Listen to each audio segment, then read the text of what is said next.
नमस्कार दोस्तों, स्वागत है आपका साइंस जर्नी में। आज का विषय बेहद ही रोचक है। सभी दर्शकों से अनुरोध है कि बिना पूरी वीडियो देखे किसी भी नतीजे पर पहुंचने में जल्दबाजी न करें। कई धारणाएं, मान्यताएं और आधी अधूरी कथा कहानियों के आधार पर कई सारी बातें कई किरदारों पर गढ़ दी जाती हैं और जब लगातार उसका प्रचार किया जाता है तो जनमानस के मन में यह बैठ जाता है कि यही सही है। और ऐसी कई सारी विडंबना भारतीय इतिहास के साथ हुई है। आज से 2200 साल पहले ऐसा ही एक शासक था पुष्यमित्र शुंग। उसके इतिहास को लेकर पूरे भारत के इतिहासकारों में दो फाड़ हो गई है। पूरा सोशल मीडिया उठा लीजिए, मेन स्ट्रीम मीडिया उठा लीजिए या फिर इतिहासकारों की किताबें। एक पक्ष पुष्यमित्र को हीरो बताते नहीं थक रहा है। कोई उसे ब्राह्मण बता रहा है तो कोई उसे क्षत्रिय, कुछ तो उसे अपना पूर्वज बताते नहीं थक रहे हैं, भले ही वह उसके वंशज हो या नहीं।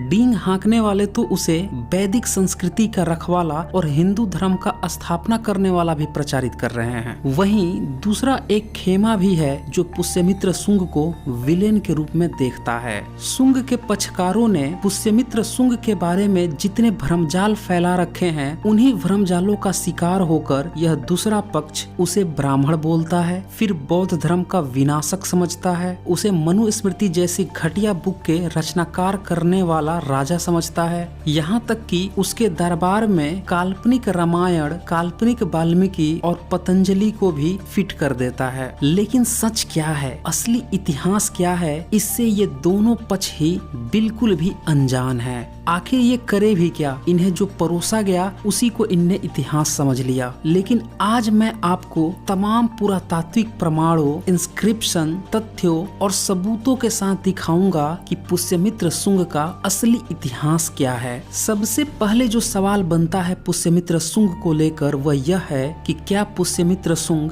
ब्राह्मण था या फिर क्षत्रिय। इसे अच्छे से समझने के लिए हमें शुंग काल में मिले सभी पुरातात्विक सबूतों पर नजर दौड़ानी होगी।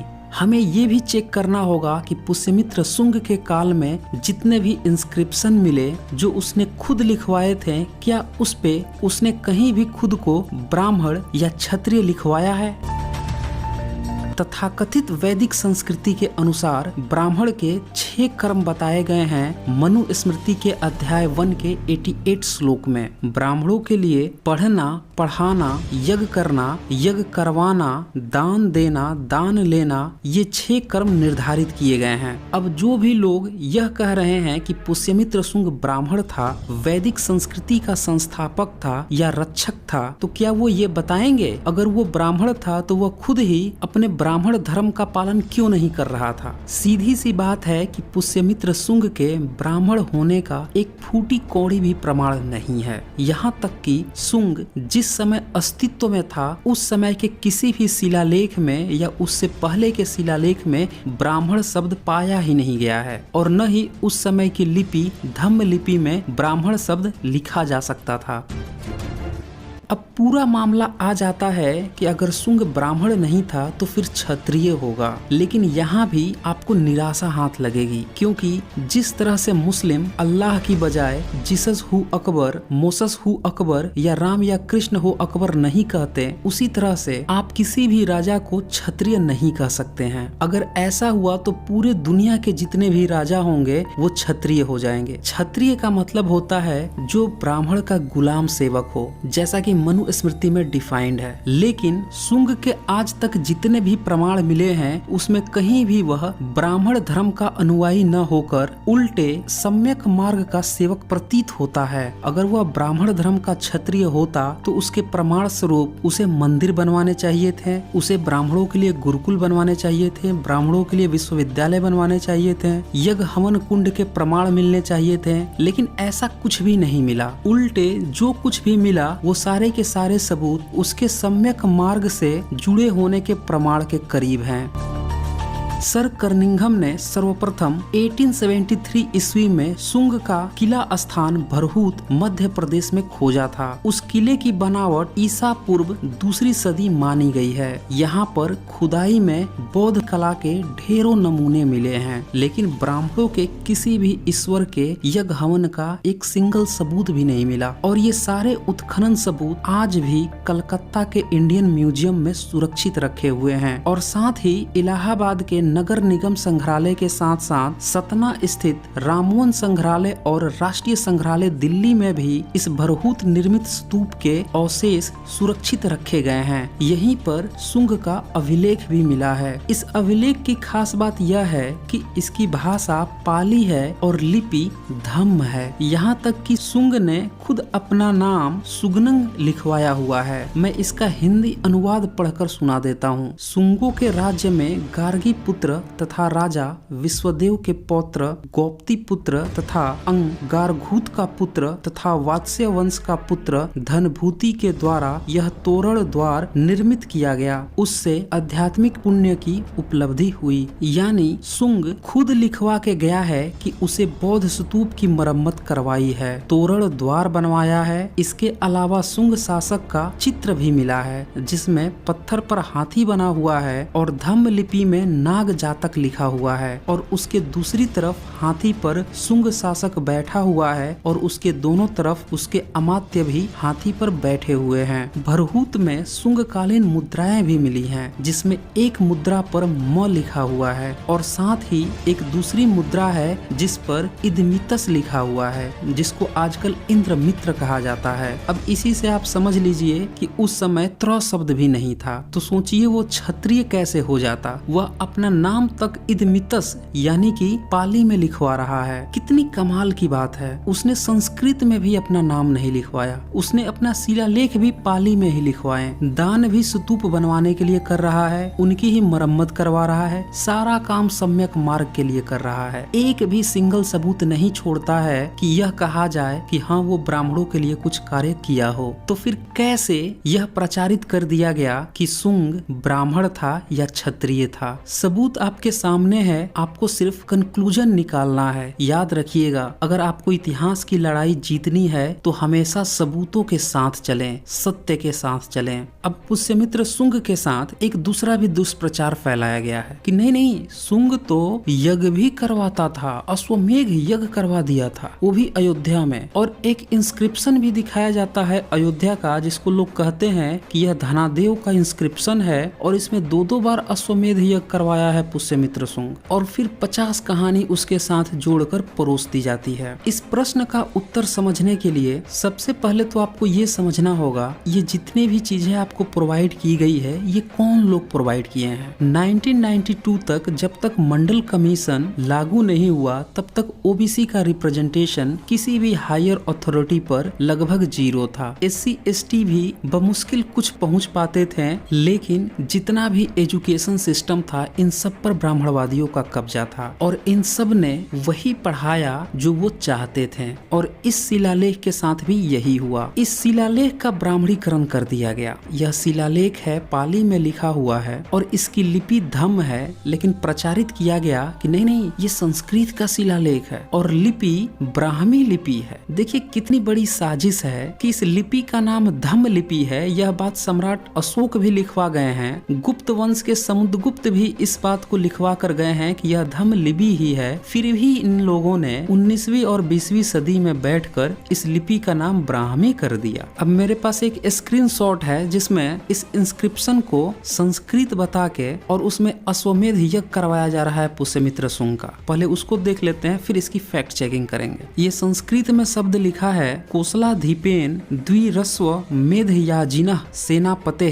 पुष्यमित्र सुंगस्य षष्ठेन कौशिकी पुत्रेण धन देवेन धर्म राजा पितुः फल्गु देवस्य केतन कारितम। अब जरा सोचिए, इस अभिलेख की लिपि धम्म लिपि है और धम्म लिपि में विसर्ग पाए ही नहीं जाते। और जिसने भी इसका अनुवाद किया है, आप देखिए, याजिनः सेनापते पितु, यहाँ पे विसर्ग लगा रखा है। यहाँ तक कि ये जो दूसरा वर्ड है इसमें स्र और व भी लिख रखा है, जो कि देवनागरी लिपि का वर्ड है। अगर आपने मेरे वीडियो 127 और 124 देखा होगा तो आपको क्लियर पता होगा कि धम्म लिपि में छ, त्र, ज्ञ, स्र पाया ही नहीं जाता है, विसर्ग भी नहीं पाया जाता है, लिखा ही नहीं जा सकता है। फिर भी ब्राह्मणवादी अनुवादक ने इस तरह की चीजें लिख दी हैं। अब इसके लिखने का फायदा देखिए क्या हुआ है, इसको एक उदाहरण से समझिए। गुप्त वंश के शासक थे समुद्रगुप्त, जिसको समुद्रगुप्त भी कहा जाता है। तो उनने देवानपिय का उपाधि लिया था और देवानपिय की उपाधि सम्राट अशोक भी लिए थे ईसा से 300 साल पूर्व। और देवानपिय शब्द पाली शब्द है, उपाधि है, भिक्षुओं का प्रिय होता है इसका मतलब। तो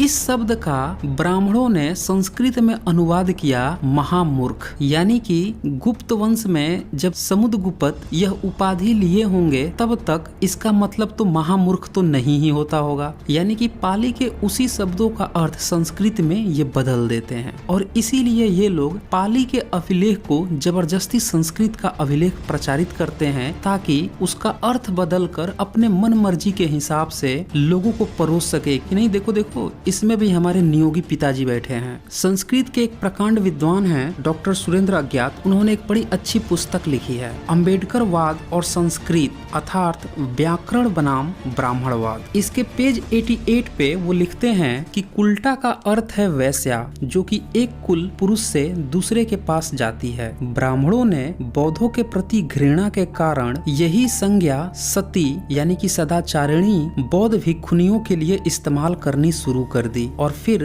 वाक छल से इसकी व्युत्पत्ति इस तरह बताने लगे, विच्छार्थ कुल्यानटिटी कुल्टा, यानी बौद्ध भिक्षुनी इसीलिए कुल्टा है कि वह विच्छार्थ एक कुल से दूसरे कुल में जाती है और वैश्या इसलिए कुल्टा है कि व्यभिचार के लिए एक कुल से दूसरे कुल में जाती है। आगे वो लिखते हैं, यही बदमाशी की गई है बौद्ध भिक्षुनियों को कुल्टा कहने से पहले क्या कहीं कुल्टा का अर्थ भिक्षुनी था। और आगे इसमें ये भी लिखते हैं कि स्पष्टतः यह उसी तरह धार्मिक घृणा की अभिव्यक्ति के लिए इस्तेमाल किया गया शब्द है जिससे देवानम प्रिय शब्द का अर्थ बदला गया है। तो एक बात तो आप समझ गए होंगे कि ब्राह्मणवादी कितने हरामखोर नियोग एकादश के पूत हैं कि यह पाली के शब्दों का अर्थ बदल के बौद्धों को, बौद्ध भिक्षुणियों को नीचा दिखाने का प्रयास करते आए हैं। और इसीलिए इनने इस अयोध्या इंस्क्रिप्शन को, जो कि पाली में है, को संस्कृत प्रचारित किया ताकि मनमर्जिक अर्थ निकालकर उसमें अश्वमेध यज्ञ दिखा सके।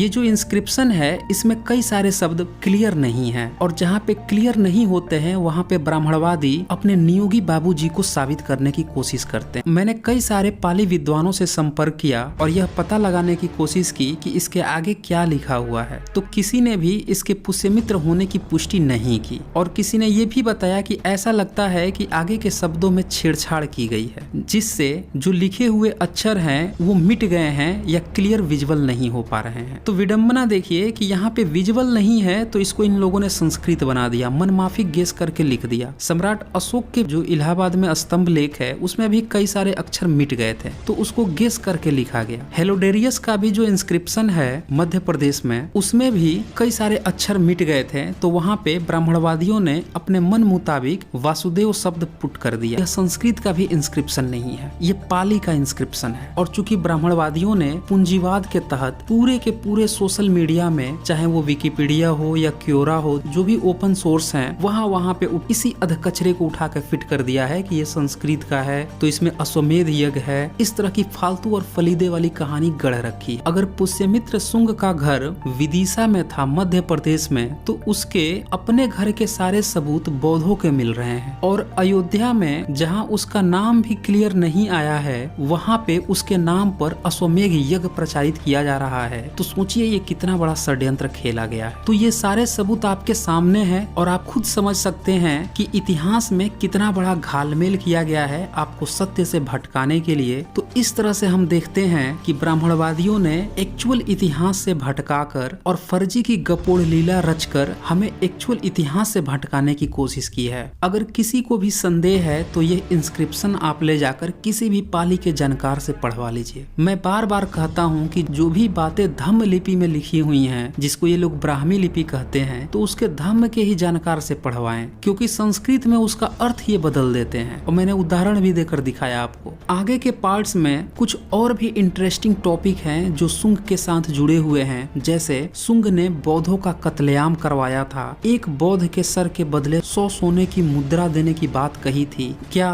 पुष्यमित्र सुंग ही राम है? सुंग ने वृद्धरथ की हत्या कर दी थी और फिर बौद्धों का विनाश किया था। इन तमाम पहलुओं पर पूरे तथ्यों, सबूतों और रेफरेंस के साथ नेक्स्ट पार्ट में हम फिर हाजिर होंगे। तब तक इस वीडियो को ज्यादा से ज्यादा शेयर कीजिए ताकि सभी भारतीयों को भारत का एक्चुअल इतिहास पता चल सके और इतिहास की लड़ाई भी पूरे तथ्यों और सबूतों के साथ हो सके। और दोस्तों, अब साइंस जर्नी फेसबुक और इंस्टाग्राम पर भी उपलब्ध है। डिस्क्रिप्शन में लिंक है, आप उसे क्लिक करके सोशल मीडिया के प्लेटफॉर्म पे भी हमें फॉलो कर सकते हैं। तो आज बस इतना ही। धन्यवाद।